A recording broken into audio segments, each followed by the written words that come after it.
Hey, welcome everybody.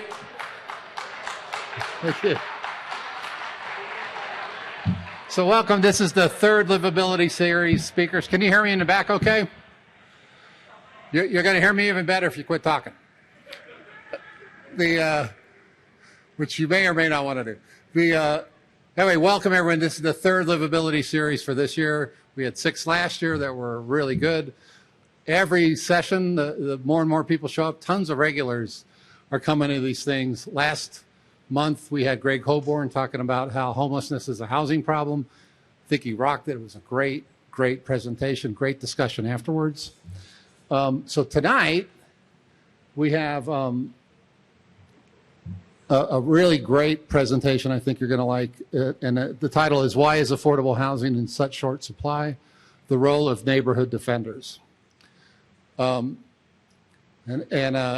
It's I think you're going to like it, and there's a lot of good podcasts that go with it too, so I encourage you to dig in. Anyway, my name is Mike Lofton. I'm the CEO of HomeWise. Very proud to be sponsoring the Livability series. We also want to thank we have an incredible group of sponsors on this. The community's really come together to do this. So I'd encourage you to look at the QR code and see who those sponsors are. And get a chance, a lot of them are here. They'll be at the reception. Thank them for sponsoring this. I think what's really cool is that the community's coming together to have serious dialogue about issues that really matter to the future of our community. We're looking for solutions to things, not just have fights, not just point fingers, but to figure out how do we solve problems together. This is very different than what you might have heard last night if you were watching I don't know, there's some big event in Milwaukee. I forget what it is, but you know, we need to raise the level of discourse in this country if we're going to solve problems, and we start in our own communities. So that's what we're trying to do this with. So you're going to have a chance for question and answers here. We accept something happened. Questions and answers via Slido, and you can see that slide there. You can enter a question anytime in the evening. It's up now, and it'll continue to be up. You just have to log into the Wi-Fi. The instructions are on the screen. You can use your QR code or visit the Slido website. You can tell I'm really good at technical things. And we'll give you time to do that because some of you are like me. And so just be sure to click Q&A, and the green Ask button will allow you to submit a question. So, we are super excited to introduce Dr. Katherine Levine Einstein. Her full bio is in the program, but she is the Associate Professor of Political Science at Boston University, Associate Director of the Initiatives on Cities. She's one of the authors of Neighborhood Defenders. Highly recommend reading that book. The subtitle is Participatory Politics and America's Housing Crisis. She has many journal articles. I just listened yesterday to a podcast with Matt Inglesia on the weeds. It's great. Lots of ways, you know, some people don't like to read, but you can listen to almost anything now, right? It's easy. So take advantage of this stuff. So let me introduce, after Katherine's done presenting, I will ask her, we'll have a bit of a discussion, her and I, and then we'll open it up to the questions that you put on Slido. Katherine.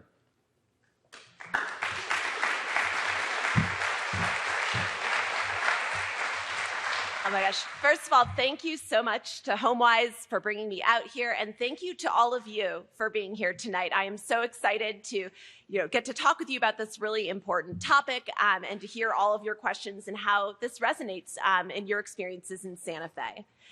So I want to start us this evening with this beautiful abandoned warehouse in Porter Square, Cambridge. So this is an abandoned warehouse near a mass transportation stop in Cambridge. It is, was completely unused for a number of years.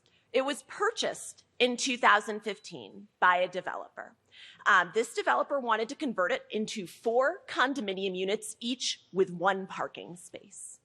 Because he was converting a commercial use to a residential use, he needed a special permit. And that meant a trip to the Cambridge Planning Board to ask for permission to do this conversion.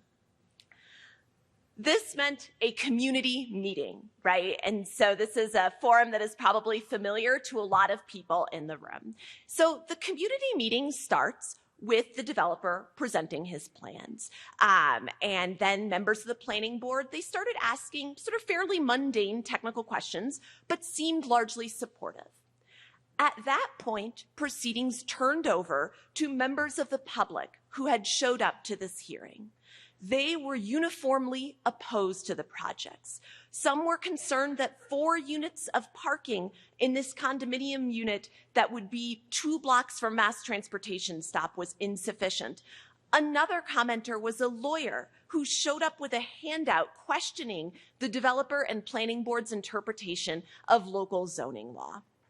After hearing from members of the public, the planning board was considerably less supportive of the project.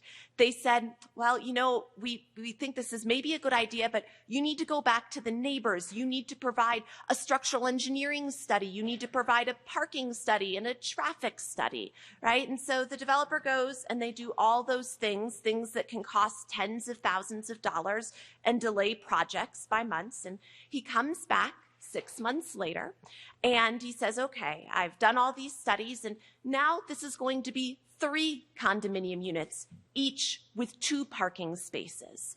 And then the project was approved. And so one of the things that my co-authors and I were really interested in understanding was sort of how we as researchers should think about these public hearings. Was this a story of, yay, this is great for local democracy. This is public officials actually listening to members of the public and incorporating their perspectives and modifying policy? Or is this a story of privileged homeowners showing up and blocking the development of new housing? You might be saying at this point, why do you even care about whether it went from 4 units to 3? That's like not a really big deal, right? So maybe this is just not an interesting question substantively. But this is not the only hearing happening in the greater Boston area or Santa Fe or anywhere across the country, right? This is a process that repeats itself thousands of times over in metropolitan areas across the country. And when we start to think about this process happening over and over again of 4-unit buildings becoming 3, right, and processes where things get delayed, it's not hard to see how community hearings can have a marked impact on our housing supply. So neighbors and abutters are officially invited to participate in the housing development process. And while I'm talking about housing today, I want to flag that this is not a process that just affects housing. We use these community meetings for all sorts of things. When you want to make a bike lane, when you want to put in a solar array, right? Or when you want to build a townhouse, right? So in most places in the country, if you want to build more than 1 unit of housing, you are more often than not going to find yourself in front of a zoning board or a planning board or some other review committee that then turns proceedings over to members of the public. And so what our research tried to do was understand who participates in these meetings and what effect do any participatory disparities at these meetings have on the housing supply. So before digging into the data we use to evaluate who shows up to these meetings, I want to take a moment to think about why people participate in politics, which, you know, given our upcoming presidential election, this is like not just a topic we think about in the context of public meetings, but all sorts of different public participation processes, right? So we think about people participating in politics because they have the resources to do so, right? They might participate in politics because they have the time, they have the money to come to a public meeting or to make a donation to a preferred candidate. They participate because they have a sense of efficacy. They believe that their voice is going to matter in the political process, right? And finally, people participate in politics because they are interested in it. Right? You're not going to vote in a presidential election, or you're definitely not going to attend a 3-hour planning board meeting unless you are interested in what's going on.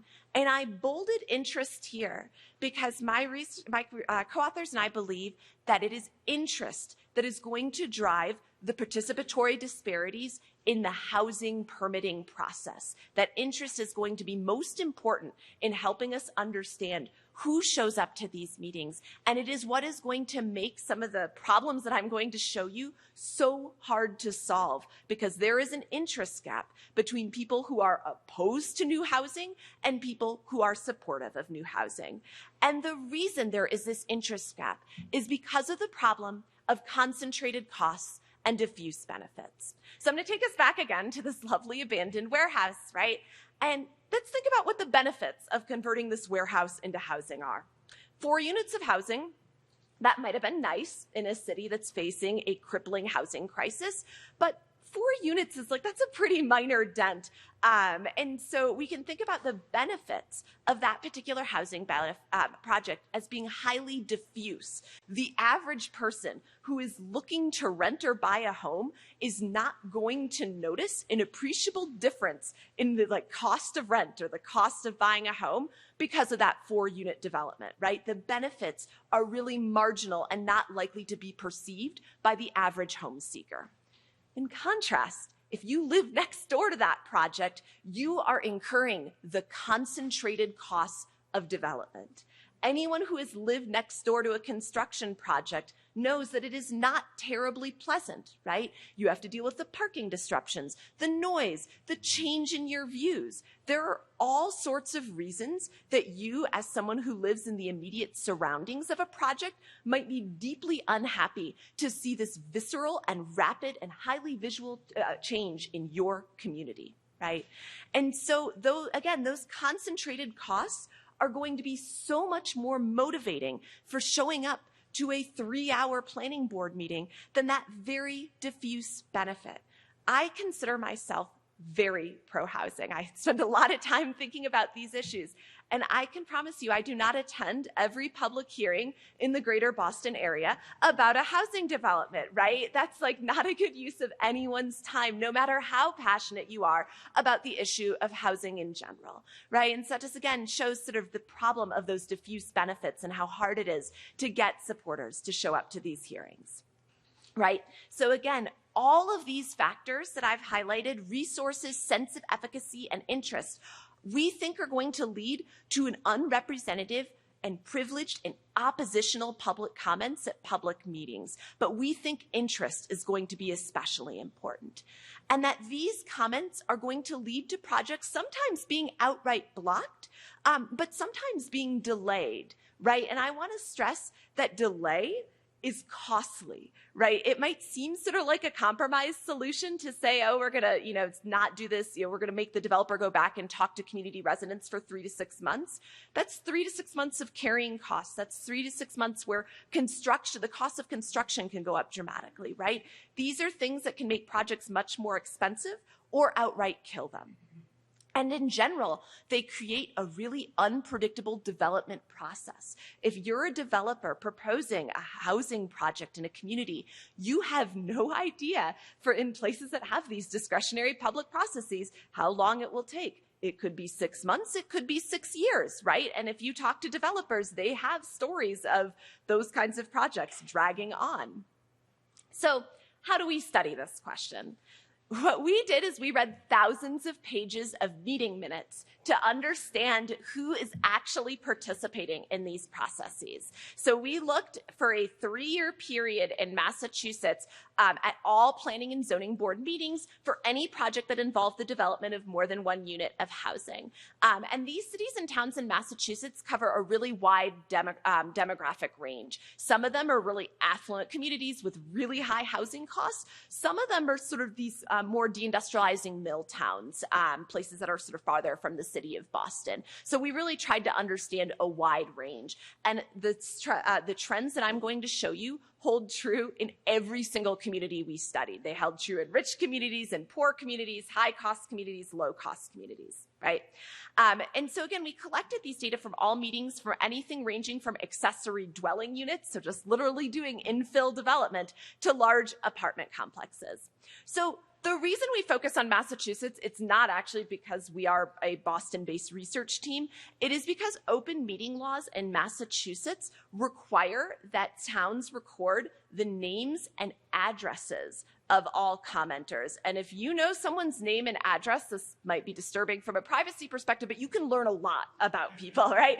So we can merge you, once we know that about you, with a lot of different databases. And so we can learn your gender, your race. We can learn what your political party affiliation is, whether you're a frequent voter, how old you are, whether you're a homeowner, right? So we don't know everything, but we can learn a lot about who you are and how your demographics compare with the broader community. We're able to learn people's positions on housing development, so whether they support and oppose it. And at about 50% of the time, the meeting minutes actually tell us why someone supported or opposed a project, so we can get a flavor for what justifications people provide.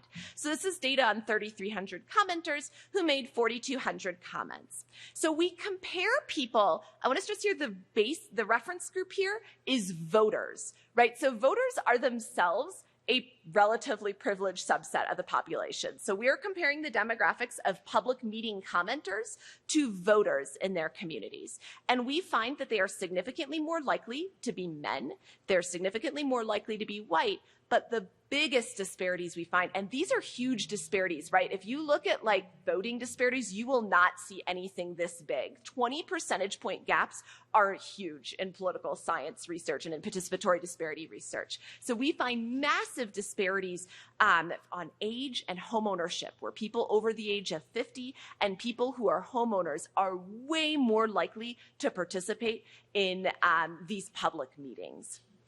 All right, so what do they say? This is not going to surprise anyone who's been to a public meeting. Only 14% of comments are in support of the development of new housing. 63% are in strong opposition to projects, right? So sort of what we expected with those concentrated costs and diffuse benefits, these meetings appear really heavily biased in favor of opposition. So how does that compare to general attitudes? You might say, well, maybe people in Massachusetts just hate housing, right? They love their historic preservation. They don't want things to change. So in 2010, really helpfully, we actually had a referendum in Massachusetts on an affordable housing law at the state level, which basically allows developers to bypass local zoning if they are proposing a project with a certain amount of affordable housing. So it's not perfect, but it gives us a proxy at the city and town level, roughly, of how supportive people are of affordable housing in those communities. And we find in virtually every single community support for this law called Chapter 40B. So the support for affordable housing was way higher in the referendum than it was at these public meetings. In Cambridge, Massachusetts, the most liberal city in Massachusetts, 80% of voters came out in support of this affordable housing law. Only 40% of comments at public meetings in Cambridge were in support of new housing. So again, there's a really big gap between sort of what the public generally thinks about housing and what we're hearing at these public meetings about specific housing developments. So what do people say at these meetings? They talk about all sorts of things, right? They bring up aesthetics, they bring up affordability, density. Opponents are significantly more likely to cite things like the environment, or, in Massachusetts, where flooding is a huge issue, they'll raise flooding or traffic, that is very popular among project opponents. One thing I want to flag is that they are relatively unlikely, these opponents, to bring up home values and city finances. So there's sort of a stereotype of NIMBYs as being something called home voters, where they're just thinking about their property values and they're opposing new development because they don't want to see their property values go down. And it's all about sort of selfishly maintaining property values. And we don't actually see a lot of that sort of explicitly coming out in these public meetings. Instead, I think people are raising concerns that on their faces are a lot more sympathetic. Sometimes they talk about, the turtles in the wetlands in their communities, right? Or they talk about not wanting to be stuck in traffic. Like, who wants to be stuck in traffic? So in general, they come across, and this is why we call the book Neighborhood Defenders, more as caring about the broader community and defending their community. And this is maybe what makes them so effective, right? They don't necessarily seem selfish in these public meetings. They seem like they have broad-based community interests in mind. So what are they, how are they effective? Like what is it that they do that makes these comments work?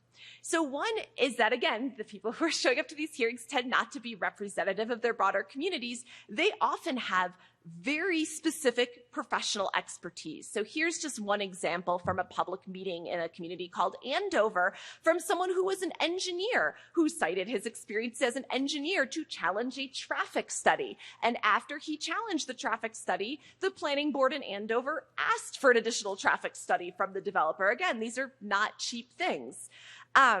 These opponents, these projects are often organized, right? So either through neighborhood associations or councils, they will work together to sort of bring people to these public hearings to signal sort of strong community opposition.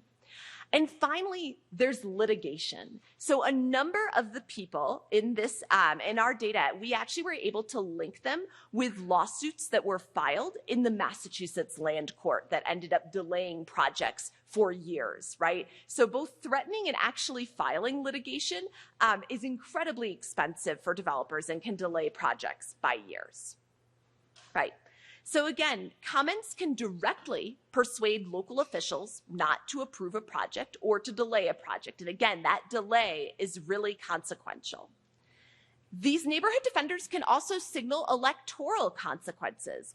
If I'm a city councilor sitting at one of these hearings and I hear 20 angry neighbors talk about a project, I might not be super excited to say, yeah, we need more housing, right? In the face of this very vocal opposition, I might be worried about getting elected. And again, citizen willingness to pursue legal challenges is this really important policy impact. And people attended meetings with lawyers or identified themselves as lawyers. Lawyers are really well represented at public hearings. You see a lot of them there. And we actually did a quantitative analysis where, this is not a shocking result, but when there are more lawsuits, you get lower levels of housing permitting in a community, right? Litigation is not good if you want to build more housing. So taking these results and sort of zooming out a little bit, we find that advantaged people and advantaged communities were more likely to show up in opposition to the construction of all types of new housing. This was true for big projects and small projects. It was true for affordable projects and market rate projects. What this does is it protects advantaged places from development. And it means that lower income communities and communities that don't have this same kind of vocal opposition are the places that do bear the brunt of development in places where there are these really big pressures in the housing market. So this is a bummer. This is, it's depressing, right, to hear that something that I think a lot of urban planners think of as a cornerstone of democracy maybe doesn't work as intended. And so, one of the questions that we got asked a lot after writing this book is like, what can we do? This was very depressing. Are there things we can do to fix these processes? And so what I want to talk about in the remaining time are sort of 3 different ways we can think about reform. 1, does Zoom help? Are there other forms of community engagement that might be more effective? Or should we just be thinking about broader institutional reforms? So the Zoom one is easy. As someone who has also taught during the COVID era by Zoom, Zoom doesn't make anything better, so it also doesn't make public hearings better. So during the sort of the 2020, we actually went out and we read more meeting minutes because we hadn't gotten enough of it for writing the book. So we did the same exact type of analysis, but for Zoom public meetings to see if anything got better. And the punchline is it did not. So maybe we can take solace in the fact that senior citizens were able to navigate Zoom very quickly. But they were still very overrepresented at these public hearings, as were homeowners and white people, right? So it's almost the exact same set of people just logged on to Zoom. And they were all still really opposed to new housing, right? Only 13% of commenters showed up in support of new housing. And again, if we think about those concentrated costs and diffuse benefits, just moving a meeting to Zoom is not going to make the proceedings magically more interesting, right? And the same goes for providing free childcare or meals at public meetings. Those are all really lovely things to do, and I think really valuable. I don't want to sort of dismiss local governments doing them, but they are not going to solve this fundamental problem of concentrated costs being much more motivating to participants than diffuse benefits. And so the Zoom data really show us clearly that just making it easier to participate does not eliminate participatory disparities. All right, so are there other things we can do if moving it to Zoom doesn't work? So I want to talk a little bit about this equitable community engagement process that happened in an affluent suburb outside of Boston called Newton. So Newton is still in the middle of a 10-plus-year rezoning process. Newton has a very small but well-organized anti-development group. They actually funded a super PAC that supports anti-development candidates and makes robocalls to community residents. So there's like real money and organization there around stopping the development of housing. And so to try to get around this very vocal and motivated group of housing opponents, the community engagement team there actually revamped the outreach process. And so they did a bunch of different really cool things. They did like youth outreach at local high schools. But the data that I'm going to focus on right now are they did surveys, traditional public meetings, and then something really innovative called equitable focus groups. So these focus groups were facilitated by community members and relevant commission members. So they had planning department officials serve as note takers, and they had broad guiding questions about what kinds of desired community changes groups wanted to see. And then they had focus groups for a variety of different key demographics that they felt were underrepresented in public hearings. So this included young people, elderly, BIPOC people, creatives, people with disabilities, and renters. And so focus group members, they volunteered to participate for a modest honorarium. They opted in on a website. And the sessions were importantly moderated by non-city staff.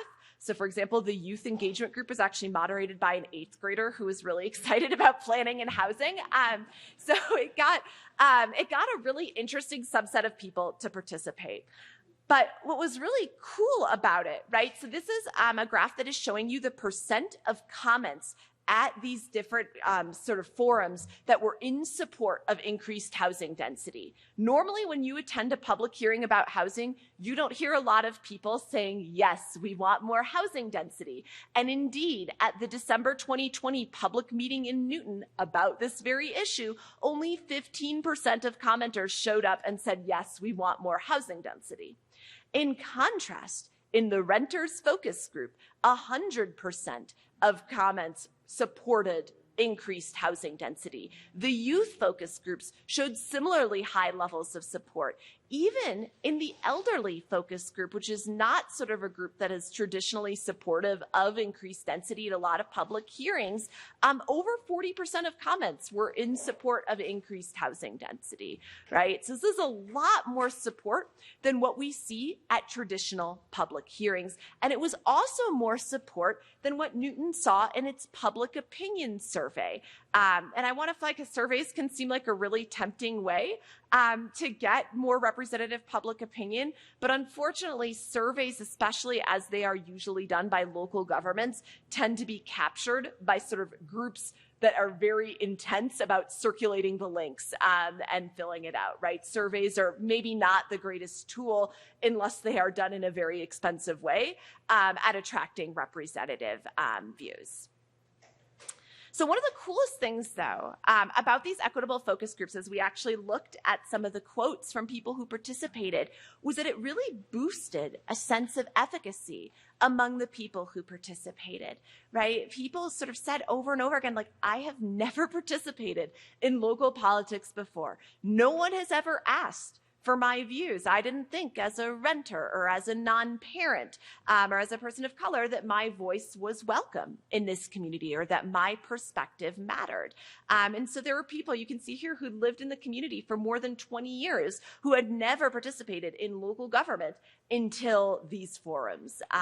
And so it really created sort of a sense of belonging for folks who participated. So that's the happy side, right? Anyone who follows American politics knows, right? If you have equitable in the name, there's almost inevitably going to be some form of backlash. And so the Newtonville Area Council, which is sort of like a homeowners association and a very well organized one, actually sort of told people, they posted online and sent emails about this, pretend to be creative so you can join the creatives group, right? And so really sort of questioning the quote unquote democratic nature of these equitable focus groups. And as a consequence, these groups, because there was this very vocal opposition group, they became politically toxic. The mayor sort of disavowed them. It's very hard to find any information about them now on Newton's website. The community engagement director no longer works for the city of Newton. So this was something that initially had these incredibly promising results, but seemed to be really politically difficult to implement. And so some of the lessons that we might take away from this is it was really positive to create spaces for voices that are typically unheard in public meetings or surveys. It generated trust in government, this really important feature that is so often missing from our political processes. It also, I want to stress here, it tackled broader zoning issues, not project by project approvals. It is not possible to motivate a large group of housing supporters to show up every time you want to have a new townhouse development, right? Like that's not reasonable. But we may actually be able to motivate people who are not normally participating in the housing politics process for these larger city level rezoning processes. But this kind of equity-oriented engagement is really politically challenging and vulnerable to backlash from groups that are traditionally overrepresented in the process that may feel like their position of power is being threatened. So what can we sort of take away from all this and maybe think about broader institutional reforms? The first thing, again, is to be really mindful when we ask for community engagement. We cannot ask people for hours of their time for every single new housing proposal. And really remember that problem of concentrated costs and diffuse benefits. Just making it easier to participate will not redress disparities. And this is incidentally not just limited to public meetings. This is something that affects a wide variety of electoral reforms. It turns out that early voting, for example, increases turnout, but actually worsens participatory disparities, whereas same-day registration actually reduces participatory disparities. So there are these really important and potentially counterintuitive effects of electoral reforms, and it is not just simple as making it easier to participate, right? Participatory processes also have to be interesting to supportives, and programs must build trust and actively recruit participants from marginalized communities. Zoning and land use regulations, finally, must create predictable development processes. We have to move away from this project by project hearing process. We can think about the best way to bring in community engagement for designing our zoning, but we need to design zoning so that developers can come in and know what they are allowed to build, how long it's going to take them to build it, and that they can then build up to the limits of existing zoning. Right? Better training. And so that's like pie in the sky. We'll see if that actually gets implemented. But we can also, even if we can't sort of change our zoning and land use, right? We can have better training of public officials in when and how to incorporate public comment. We can make them aware of the problem of participatory disparities in public meetings and sort of have them think through whether they are hearing from a representative subset of their community.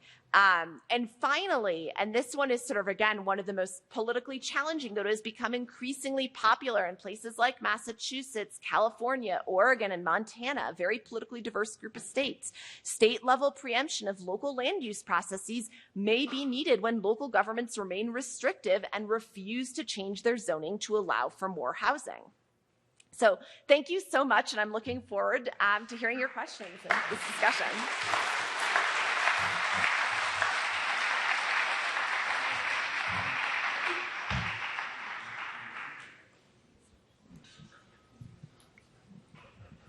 Is it on? It is. Good. Thank you. That was great, Catherine. So the first question I want to ask is like this: the way we do this local neighborhood process and getting neighborhood input, it has a history, right? It didn't like there was a time when we didn't do a lot of any of that.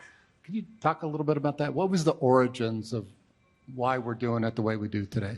Yeah, so I think to be most generous to our local land use processes, they come in many ways from sort of a really understandable place. So we had in the 1950s and 1960s urban renewal processes where neighborhoods were bulldozed, right, and to put in highways or sort of other kinds of commercial development with absolutely no say from the neighborhoods, right? They were and again, this was something that really affected communities of color and working class communities.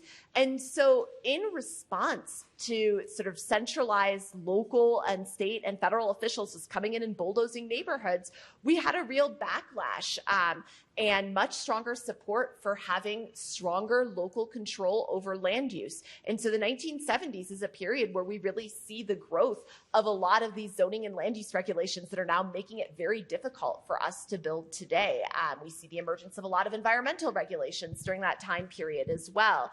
And so again, I think a lot of them emerged from very exclusionary places, but some of them did emerge in part from this very real concern that centralized government authority meant literally bulldozing over the preferences of the least privileged subsets of the community. Yeah. And I think, that history is important because there was an origin. This did have an origin. There was problems. Robert Moses in New York was building highways through, black neighborhoods and tearing down commercial districts. Claiborne Street in New Orleans, the same thing.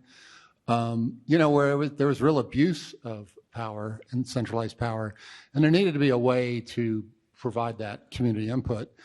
In your podcast you did with Matt Iglesias on weeds, he had a very interesting insight. He goes, I think there's a big difference between tearing people's homes down to build a highway and somebody who wants to build a townhouse on the vacant lot they already own, right? So I think the stuff that was designed, there was a purpose to it.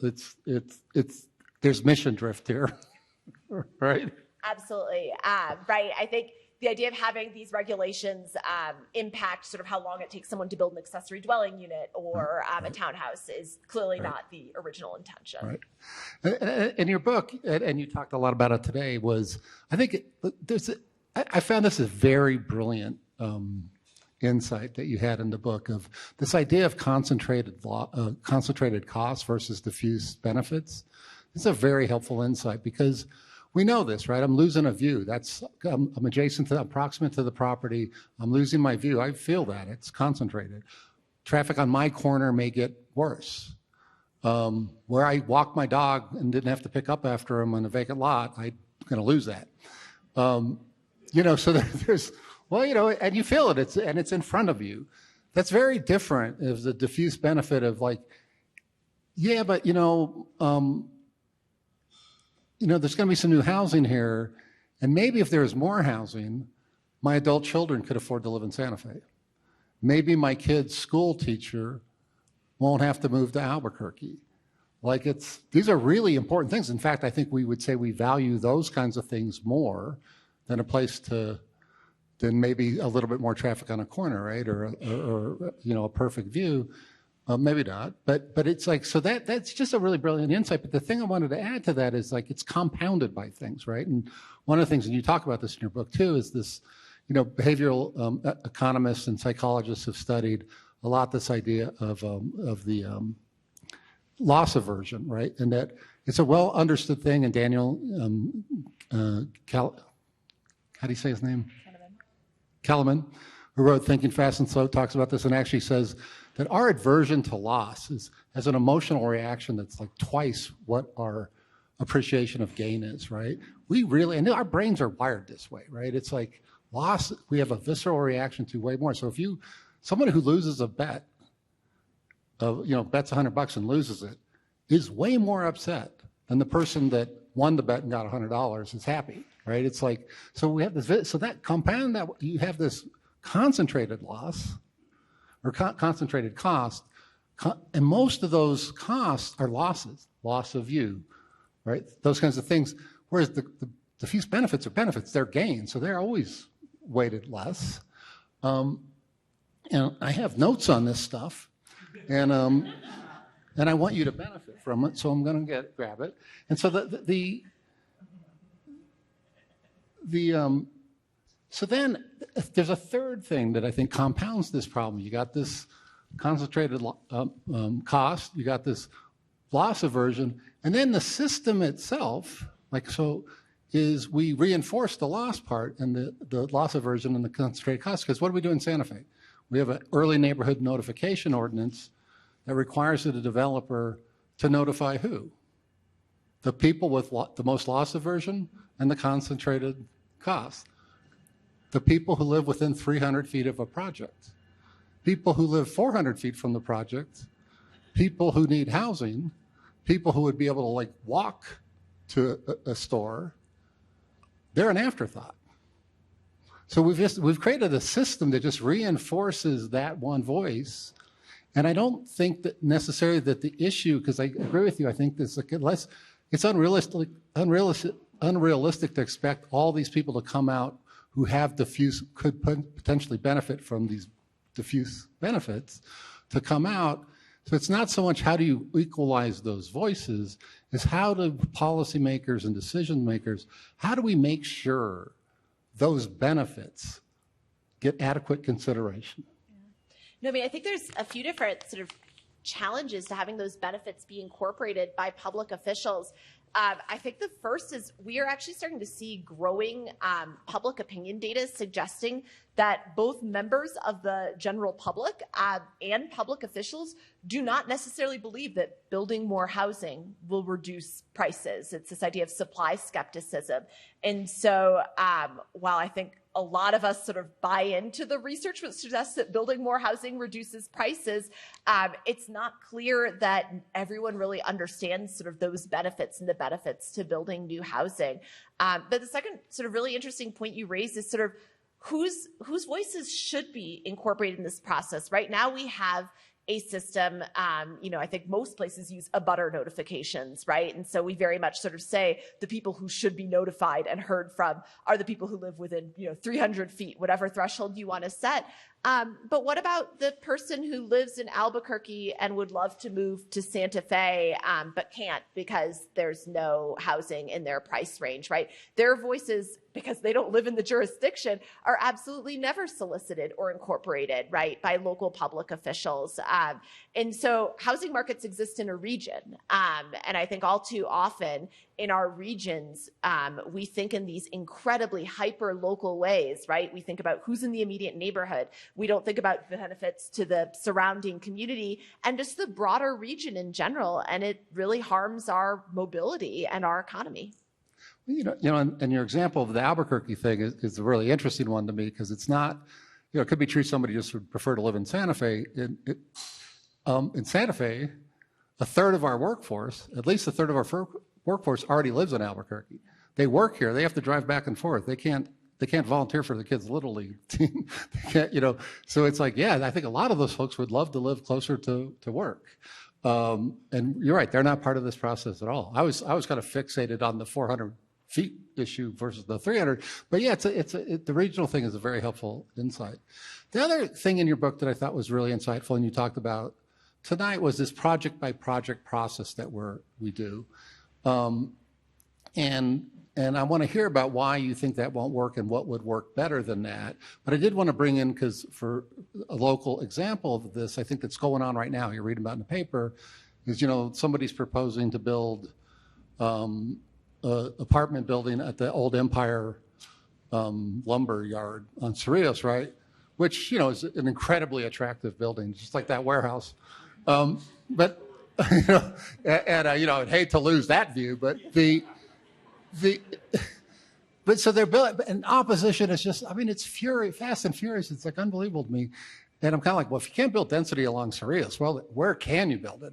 I get downtown, I get the historic district is like, that's a pretty special place.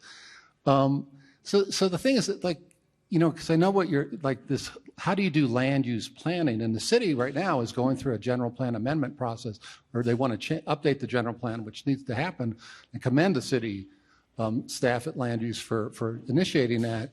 So to me, it's like, what if, like, is what you're talking about is if we planned without looking at project by project, the Cerrillos Road corridor, said, why isn't this a transportation corridor that has public transportation that works, it's frequent enough that you would actually use it?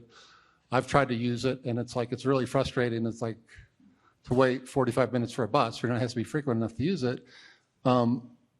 But you had good public transportation, you had bike connectivity there, you had a mix of uses along and high density and housing, so there's stuff to do. You could take public transportation downtown, you could take, you could ride your bike to a Second Street Brewery. Maybe you're not supposed to drink and bike, but probably better than driving. But you know what I mean? You have these, we've all been in cities we love. We go to Europe to experience this kind of stuff, and then we fight it in our own communities. And so you had something like, so it's not the whole city is going high density, but you have high density in a mix of uses and public transportation. You don't need a car to do everything. And so people that live in Casa Alegre and single family neighborhoods adjacent to Cerrillos, they still have single family homes, but guess what? They could walk to a mixed-use transportation corridor and go do stuff. They could go to work without having to get in a car every day.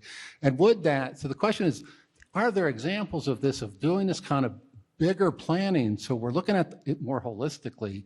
You get the concentrated cost part of the equation out of it, or at least reduce it, and maybe the loss aversion reduced. So we plan these kinds of things, and once you have that in place, you have a much more streamlined process to get development done, as projects done, as long as it fits those standards. Does that make sense? So who's doing this well? Because I don't think we are. Unfortunately, I don't know that anyone is doing it great, because this is sort of the local land use system that we have in this country, and our highly localized system of setting up zoning in this way has led to a system of sort of exclusionary practices and making it as difficult as possible to build. I think we need to be making our zoning by right? We need to, as much as possible, set it so that developers, when they are proposing something, it gets approved by the planning department, by the planning board, so whatever body it is in your community, without having to go through this unpredictable public review process. One way that you can do this, if a local government isn't willing to adopt zoning that sort of takes this by right form, is to have a stronger role for the state government, right? Because the state government has a much stronger incentive than local governments to take into account these really challenging regional housing market issues, right? The state government has an incentive to say it is really bad for people to have to live in Albuquerque to commute to their jobs in Santa Fe.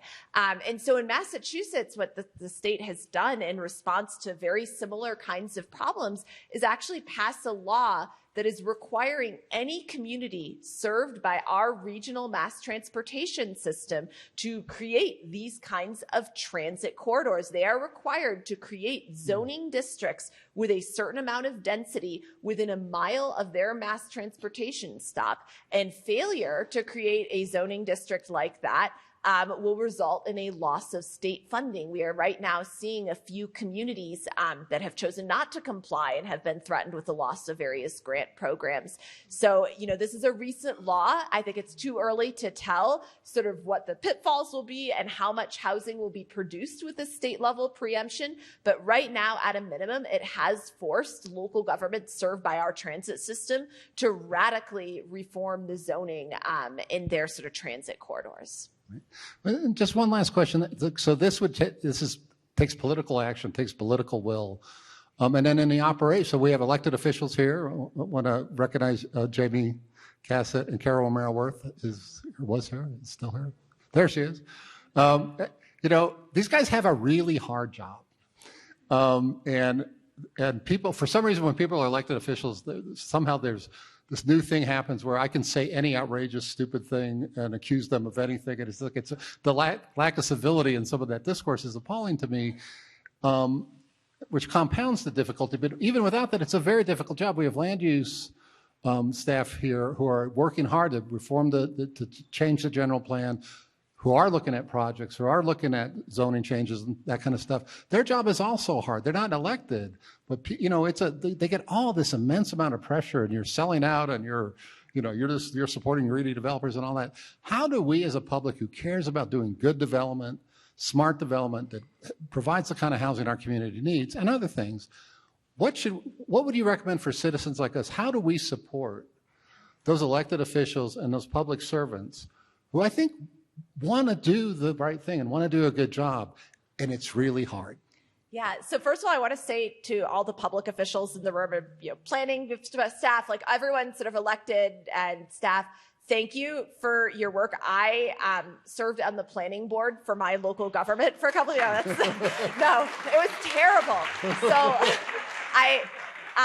to your point about getting sort of the lack of civility, what happens, especially, I think, I didn't serve on the planning board pre-social media, so I don't know if that was like a magical era for serving in public office, but post-social media, it is horrendous. People will say things about you on Facebook that I can't even imagine them saying to your face about, for me, like what a developer shill I was, or any number of other kinds of accusations. And so I know with the lack of civility in our politics, our public officials are facing an enormous amount of pressure. And so your question is about what can we do to help our public officials?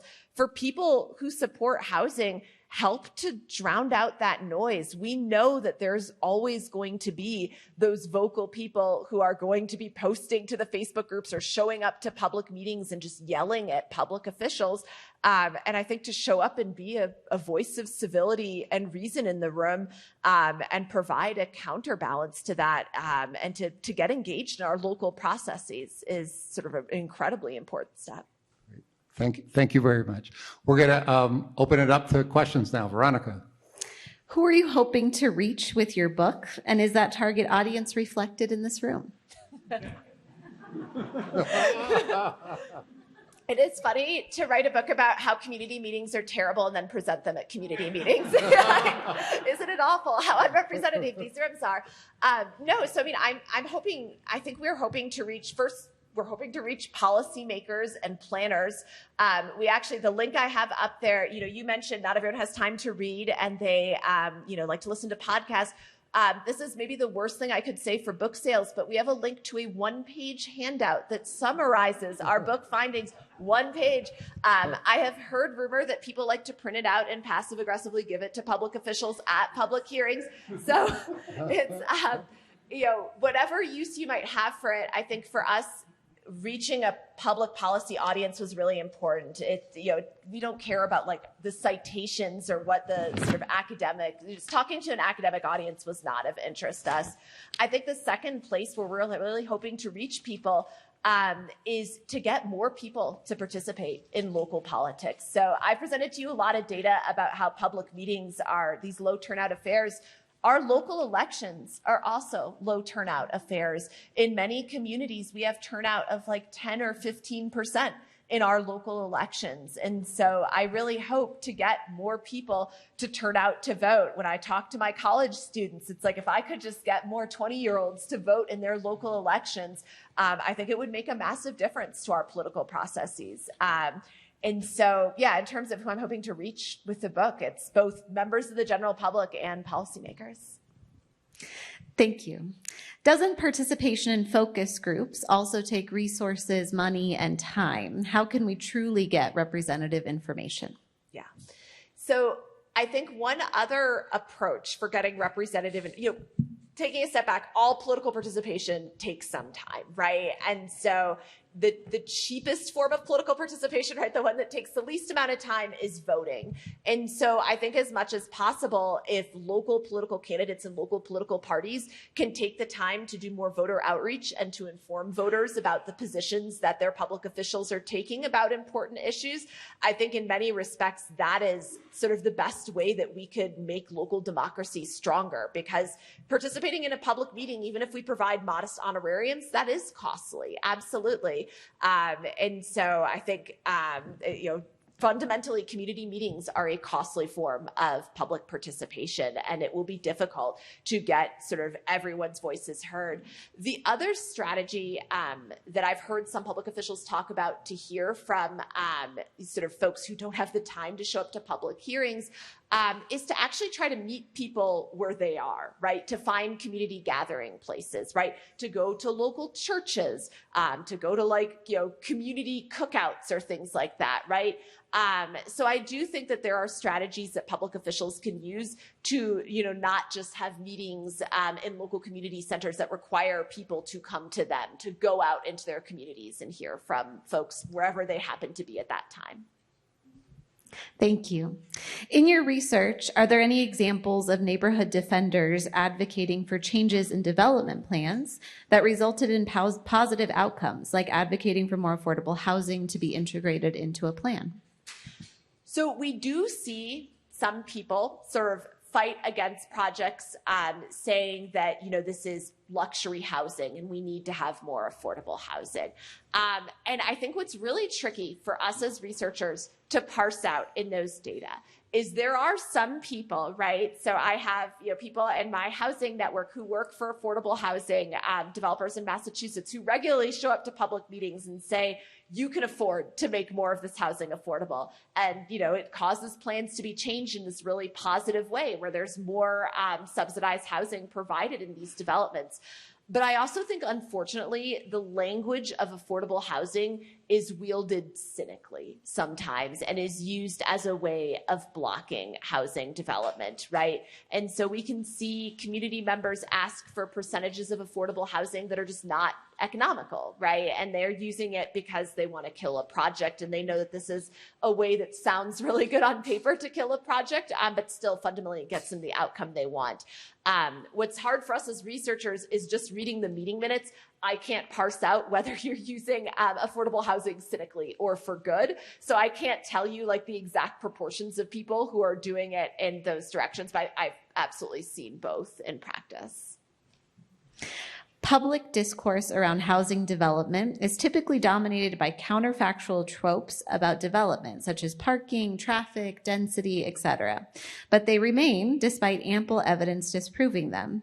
How do we elevate the discourse around development and move beyond demonstrably untrue claims? Yeah. How do we correct misinformation? That's an easy one. That's right. How do we correct misinformation in American politics? We're doing a great job of this at all levels. So, so that's incredibly difficult. I'm going to give us some room for optimism in housing that doesn't necessarily exist in some other policy areas. So somehow miraculously, against all odds, views about housing have remained relatively nonpartisan. So they are not particularly divided, along sort of the traditional lines of a lot of other policy preferences. Part of this is because both Democrats and Republicans don't want to build more housing, so that's the maybe bad side of it. But I think one good thing about this being a relatively nonpartisan issue is it is easier, I think, to have more civil conversations and more opportunities for community education. I think in other areas where the partisan split is much sharper, trying to have a forum about climate change in a community with Democrats and Republicans and sort of have a conversation about a shared set of facts is really difficult. But I do think housing fundamentally right now has to figure out how to deal with the issue of supply skepticism and the fact that a lot of people do not believe that housing markets operate by the same rules as other markets. So, yeah.